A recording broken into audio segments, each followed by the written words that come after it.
Hello, welcome back, Halftime TV viewers and subscribers, to another episode. And we have some news coming from the English Premier League as our very own Leon Bailey. He put on a masterclass. But before I get to that, remember, smash the like button and subscribe to Halftime TV if you haven't yet done so. Big shout out to our sponsors as well: Quicklink Shipping, RS Sports Store, and CSA Shop. Quicklink Shipping, anything you need whatsoever shipped into the island, they have you covered. I will provide the link for Quicklink Shipping down in the description below. It's Christmas time, the barrels are coming in, the boxes, all the packages that you need for your loved ones and for your family members.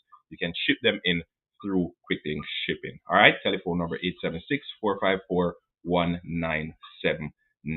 All right, now let's get to it. Now, Chelsea were embarrassed really by Arsenal a little bit earlier on. And for those who know me, you know that I am a Chelsea fan. But today they were far below par, and Arsenal definitely deserve to win. So for today, London is red, but only for today. All right. So congratulations to the Arsenal fans. Big shout out. I'll rewind a little bit to yesterday, as the fans of the Reggae Boys were a little bit heartbroken as Andre Blake and Corey Burke, they just missed out on the MLS Cup to Gareth Bale and his LAFC counterparts. They won it in penalties.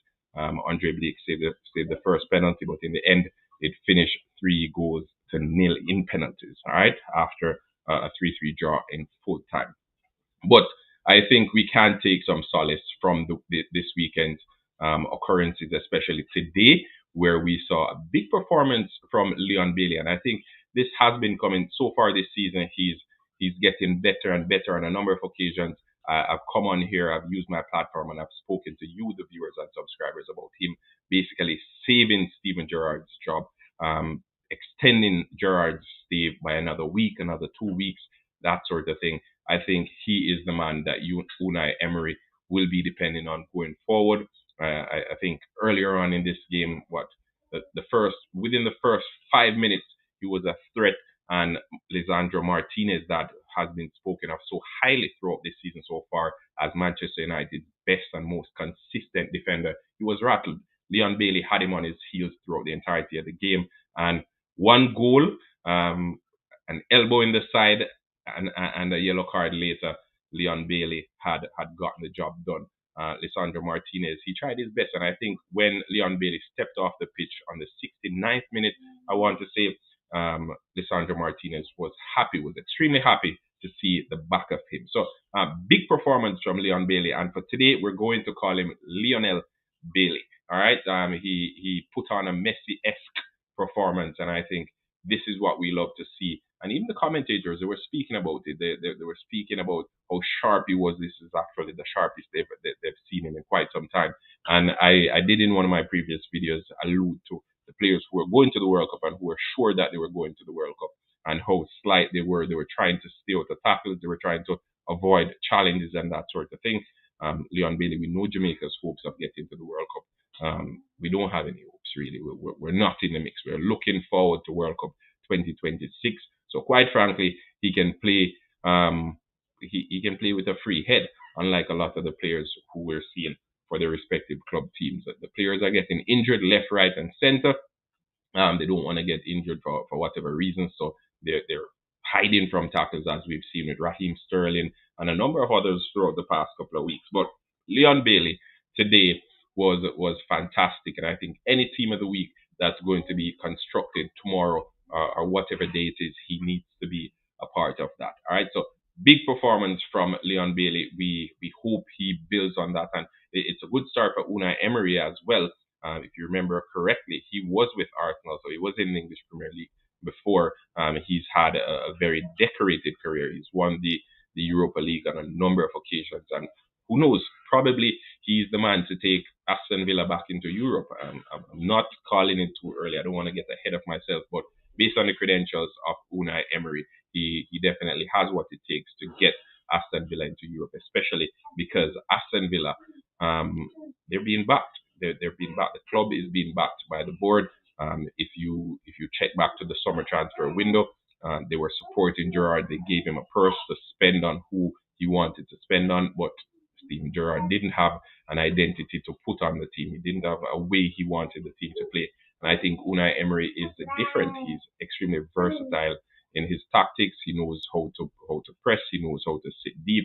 He can play counter-attacking football and he can play on the front foot, as we saw today in this game against Manchester United. At points throughout the game, Aston Villa had Manchester United totally pending, whereas at times they also sat back and allowed Manchester United to come at them. So it's that sort of versatility that Unai Emery offers, and I think this is the best welcome back he could ask for, and he could only build on that, and it will build on the confidence of some of the players in his squad as well. Emi Buendia, Leon Bailey, as I mentioned earlier, Ollie Watkins, he looked up for it as well, and players like Danny Ings and these guys on bench who didn't get the start today, they will be looking and trying to come in and leave their mark on the team as well. All right, but I'm curious to hear what you, the viewers and subscribers, have to say.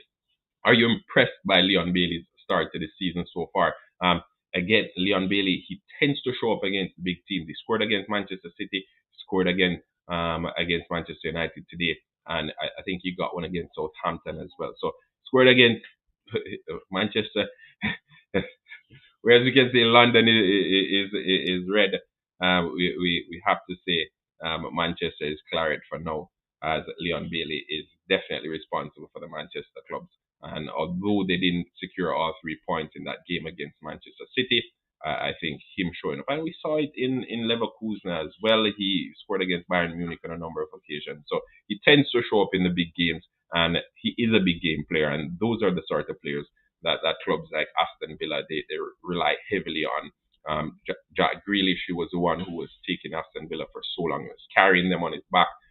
He tended to win things for them single-handedly. The team now is a little bit more diverse. It's a little bit more talented.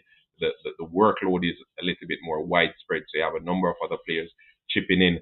But overall, I think it's a more complete team now than when Jack Grealish was there. I think the goals that they scored today, Jacob Ramsey, what a player he is. Fantastic goal, and he tends to score goals like these. Very young player, and throughout his career so far, I think he's only scored screamers. He's always arriving late in the box to strike something so cleanly and so purely in the top of the goal. So that's what Jacob Ramsey is known for. If you watch the goal he scored, he basically started. He was jogging when the play started in his own half, and he was just following up the play, following it up, got in the box, and he tucked it away. Leon Bailey's goal, it was coming straight off the bat. We saw Leon Bailey giving defenders problem, had Lindelof scrambling, he had Martinez scrambling, and when he got his goal, he didn't even hold up his head because he knew where the goal was and he tucked it away. Some may say David De Gea needed to do better, but I think personally it's a well placed goal, and considering he didn't even take too much time on the ball, as soon as he got to the ball, he tucked it away. David De Gea didn't even get time to set himself properly, so the reaction couldn't help him out in that instance. All right, Dine, perfect free kick. Those are the free kicks that we say they are unstoppable. David De Gea set his wall, so I think it's the left hand side, and Dine tucked it away over there as well. But again, folks, leave your views and your comments in the section below. We want to hear what you have to say. Like, share, subscribe. Until next time, Halftime TV saying peace out.